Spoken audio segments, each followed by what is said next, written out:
Hello student, मैं नरेंद्र। आज का अपना टॉपिक है शिक्षा में समावेशन के संगठन। जो शिक्षा है उसमें जो समावेशन के संगठन है, किस प्रकार के जो संगठक हैं उससे मिलकर समावेशी शिक्षा बनती है, उसके बारे में हम चर्चा करेंगे। उससे पहले अपन ने समावेशी शिक्षा के उद्देश्य, महत्व, आवश्यकताएं, उसका अर्थ, उसका ऐतिहासिक परिप्रेक्ष्य सभी देख लिया था। तो आज अपन उसके संगठक के बारे में पढ़ते हैं। सबसे पहले बात करें उपयुक्त सहायता एवं सेवाएं। समावेशी शिक्षा में विशेष आवश्यकता वाले बच्चों के आवश्यकता के अनुसार सहायता एवं सहायता सेवाएं होती हैं।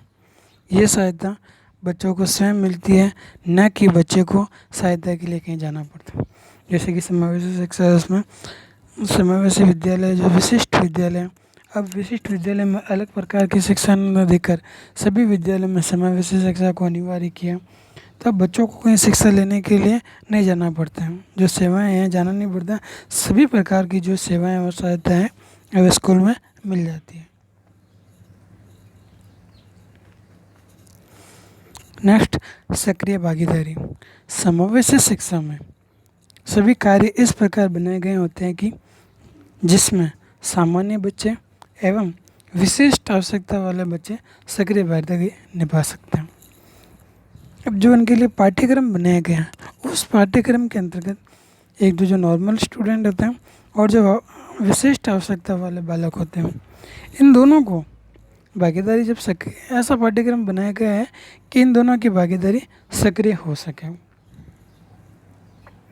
नेक्स्ट का उद्देश्य, समावेशी शिक्षा के उद्देश्य प्रत्येक बच्चे को सामान्य पाठ्यक्रम नहीं होता।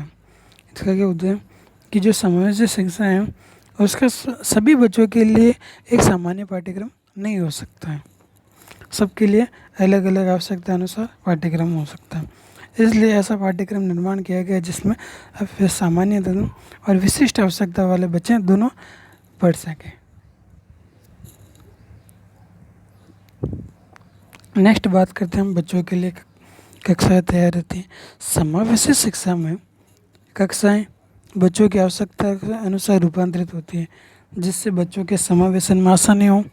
समावेशन के लिए बच्चों में कोई पूर्व अपेक्षा की ज़रूरत नहीं होती। अब इन बच्चों की जो क्लासें हैं इनके अनुसार ही रूपांतरित होती है। जैसे बच्चे होते हैं उसकी उन्हीं प्रकार की क्लासें होती है। जैसे कि सामान्य बच्चे होंगे तो सामान्य क्लासरूम होंगे, और जो विशेष आवश्यकता वाले बच्चे होंगे इन दोनों को मिक्स करके ऐसे क्लासरूम का निर्माण किया गया है। सहयोग एवं टीम योजना। समावेशी शिक्षा में सहयोग एवं टीम योजना एक महत्वपूर्ण संगठक है। इससे तात्पर्य है कि सामान्य अध्यापक, विशेष अध्यापक, मनोवैज्ञानिक, डॉक्टर, प्रधानाध्यापक, स्टाफ के लोग इत्यादि को मिलकर एक साथ एक टीम के रूप में कार्य करने पर ही समावेशन सही रूप में होता है। सिर्फ एक टीचर के द्वारा समावेशन नहीं किया जा सकता।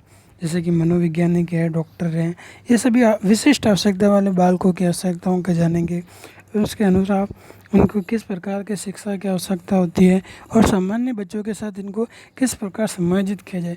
इन सभी चीज़ों को मिलाकर सहयोग और टीम योजना होगी, तभी समावेशी शिक्षा प्रदान की जा सकती है। फिर समावेशन प्रक्रिया ना की ये घटना है, अर्थात समावेशन के लिए लगातार कार्य करते रहना नहीं रहता है। ऐसा नहीं है कि स्कूल में कोई एक कार्य हो गया तो वह समावेशी शिक्षा के लिए हमेशा के लिए योग्य हो गया। जब दूसरा विशेष आवश्यकता वाला बालक या बच्चा उस स्कूल में दोबारा परिवर्तन करने पड़ेंगे। हमेशा एक जैसा समावेशन पूरे लॉन्ग टाइम तक चलने रही है। ऐसा नहीं है कि एक स्टूडेंट आ गया उसके लिए विशिष्ट और सामान्य क्लास एक साथ लगा दी। जैसे ही विद्यालय स्कूल छोड़ता है स्टूडेंट तो दूसरा स्टूडेंट आता है तो भी उसके लिए भी वैसे व्यवस्था की जानी चाहिए जैसे कि पहले वाले स्टूडेंट के लिए की। ऐसा नहीं है कि एक स्टूडेंट आया उसके लिए व्यवस्था कर ली फिर दूसरे के लिए व्यवस्था नहीं की। एक प्रक्रिया के रूप में होना चाहिए जो लगातार हर साल चलता रहे। इन सभी घटकों के बारे में अपन ने बात कर ली। चलो, धन्यवाद।